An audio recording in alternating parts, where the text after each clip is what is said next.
Most insects work kind of like machines, and ants are at the higher end in terms of specificity. They have two functions, which is grow the colony and protect the queen.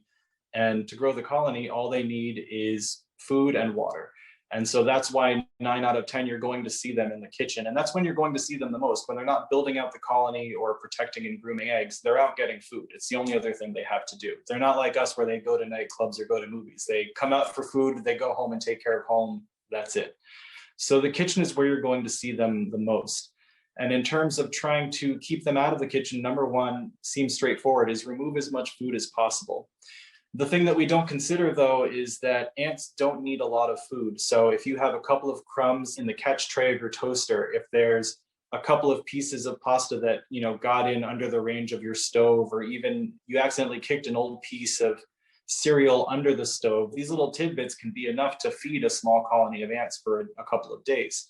If you have pets, that goes up exponentially in terms of kibble and bits of food that get scattered around the kitchen. So the first thing, it's very important to kind of go over with a fine-tooth comb and look for any of these areas where food may have strayed and been kicked aside or swept under. And going as far as, if you can, and doing it safely, pulling out appliances and looking behind and underneath them as well, and giving the kitchen a very thorough and deep clean. The second part after removing food is the water sources, because they only need these little tiny droplets of water. So it's not something that you can keep up all the time, but when you're actively dealing with ants, you want to make sure everything is bone dry. So even after using the sink, you want to go in with a towel and wipe the interior of the sink dry and just eliminate as much water as you can. If you can get a silicone cover to put on top of the drain, you want to just lock up as much water as you can from ants. By removing the food and water sources, you've already given them less of a reason to be there. And most likely they will very quickly start rerouting and looking for other places to be. If there's no food, there's no reason for them to be in the kitchen. If you're still seeing them, it means that most likely you already have a satellite colony that might be within the wall or the floor of your kitchen itself. If that happens, what you want to do is switch over to granular bait.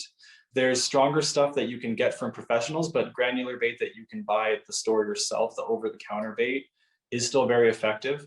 The thing you want most is bait, because again, we're talking about an insect that's food driven and brings the food back because it's communal and social. It brings the food back to the colony and gets dispersed among the colony.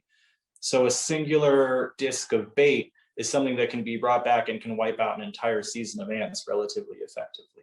If you realize they're not in the kitchen, but are instead seeing them in the yard, if you have a nice backyard or something that's very close to your kitchen, then you want to look outside near the trees, perhaps, or shrubs, especially anything that's touching up against the walls of the home, and put your bait in those areas.